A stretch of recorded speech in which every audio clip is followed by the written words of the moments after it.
Episode 6. It all started with a wedding invitation hand-delivered by none other than Fan Linger, the notoriously jealous daughter of the ever-marrying Fan Jiao. "Come alone," she said with a sly smile. "I have some of Bai Juicy's personal items for you." Li Qingyu hesitated. Last time she went to one of these weddings, she accidentally got betrothed.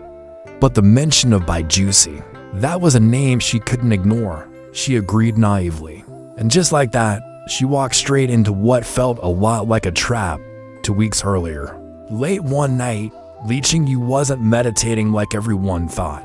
No, that serene figure sitting cross-legged in her room, just a puppet, literally.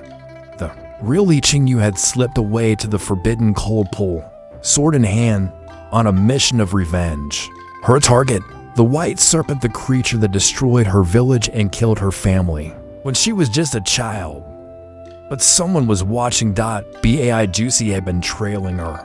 He wasn't exactly sure why, maybe curiosity, maybe jealousy. Either way, when he saw her raise her blade over the icy water, something in him snapped. He rushed in to stop her, only to discover she was already weakened.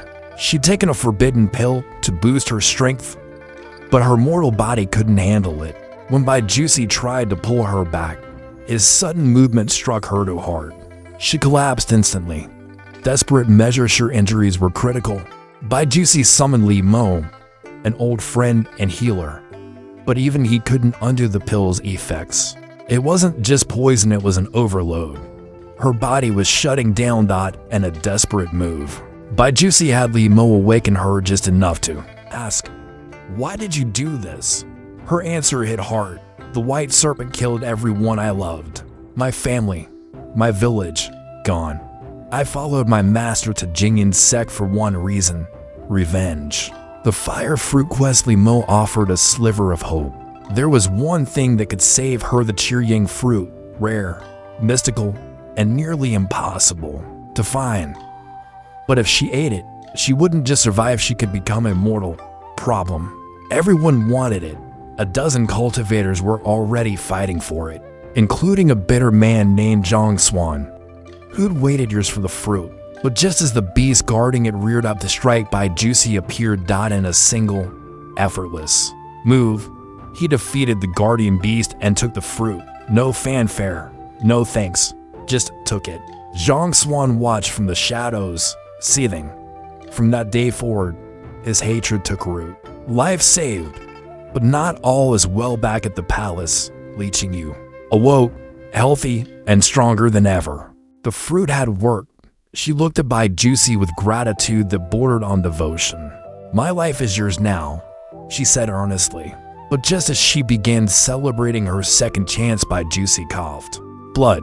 He brushed it off, claiming it was nothing. "Old wounds," he said. What he didn't mention: the wounds weren't from any recent fight. They were from another lifetime, on the day of their past life wedding, when Li Qingyu herself had struck him down. A meal that never reached escortful and wanting to return the favor. Li Qingyu cooked a meal for Bai Juicy, but when she brought it to him, he was already in closed-door cultivation, completely sealed off, unresponsive. She waited. Tried again. Nothing. Finally, Ningyan told her the truth. Every 10 years, Bai Juicy disappeared like this to heal wounds no one could see, from battles no one remembered.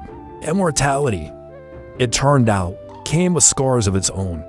Back to the present, which brings us back to the wedding. Li Qingyu, curious and trusting, followed Fan Linger to her father's manor, hoping for answers, or maybe a glimpse into Bai Juicy's hidden heart. But as the doors closed behind her and the torches flickered with an ominous glow, a single thought echoed in her mind. This wasn't about a wedding. This was a setup.